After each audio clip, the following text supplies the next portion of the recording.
नमस्कार दोस्तों, आप सभी का अपने YouTube चैनल पर हार्दिक स्वागत है। दोस्तों, आज अपन बात करेंगे भारत की जो भाषा है उसके बारे में। तो इससे संबंधित जो भी महत्वपूर्ण बातें हैं या फिर परीक्षा में प्रश्न पूछे गए हैं या फिर आगे पूछे जा सकते हैं, उन सभी के बारे में भी चर्चा करेंगे। तो चलो शुरू करते हैं। सबसे पहले बात करें तो भारत में जो भाषा है यानी कितनी भाषाएं बोली जाती है, कौन सी भाषा कहाँ बोली जाती है, और ये सभी बात करेंगे अपन 2011 की जनगणना और 2001 की जनगणना के अनुसार। जिसमें बात करें तो भारत में पूरी 122 भाषाएं हैं।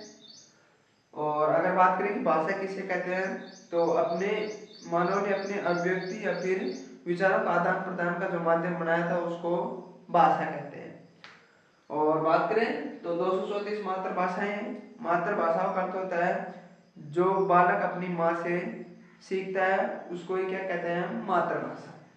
तो 122 भाषाएं और 234 मातृभाषाएं थी 2001 की जनगणना के अनुसार, जिनमें से 22 भाषाओं को संविधान में अनुसूचित भाषाओं का दर्जा भी प्राप्त था। और ये बहुत बार पूछा जा चुका है, और बहुत बार क्या हर बार पूछता है कि संविधान में कितनी भाषाओं को अनुसूचित भाषाओं का दर्जा प्राप्त है, तो 22 भाषाओं।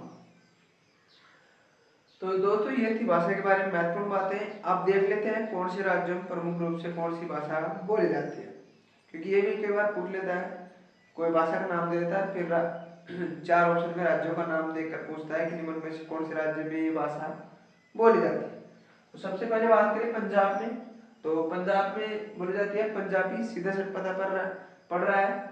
आगे बात करें उड़ीसा में, तो ये थोड़ा डिफिकल्ट सा है, लेकिन इससे पता चल जाता है कौन से में, उड़िया में। तमिलनाडु में तमिल, सीधा सा पता पड़ रहा है।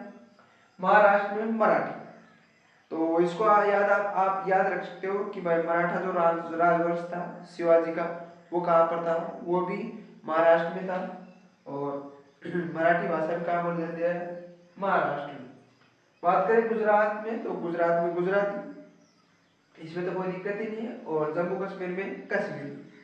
आगे बात करें तो मिजोरम में मिजो, ये भी याद रख सकते हो।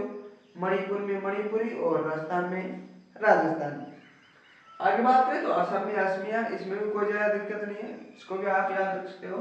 नागालैंड की थोड़ी ज्यादा डिफिकल्ट है, तो इनमें बात करें तो मिसमी, डाफला और नागा। नागा तो फिर आप समझ जाओ कि भाई नागालैंड की है, लेकिन डाफला और मिसमी आप जरूर याद कर लेना, क्योंकि ऐसे ही प्रश्न पूछता है जो थोड़ा अभ्यर्थी को थोड़ा घुमा सके या फिर उसके माइंड को डाइवर्ट कर सके।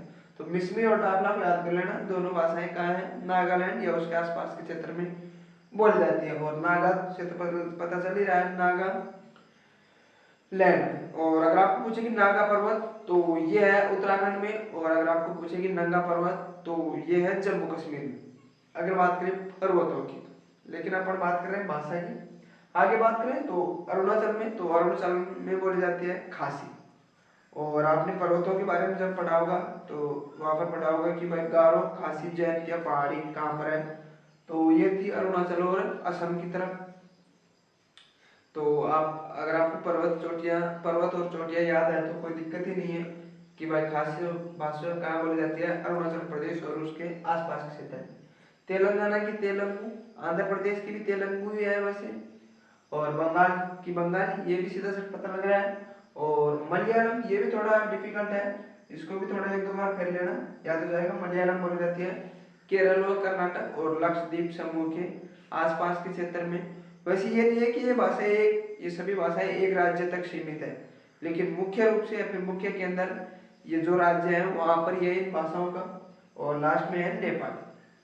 तो दोस्तों, ये थी भारत की जो प्रमुख भाषाएं हैं या फिर उनसे संबंधित जो भी महत्वपूर्ण बातें हैं जो परीक्षा में पूछे जाते हैं वो सभी।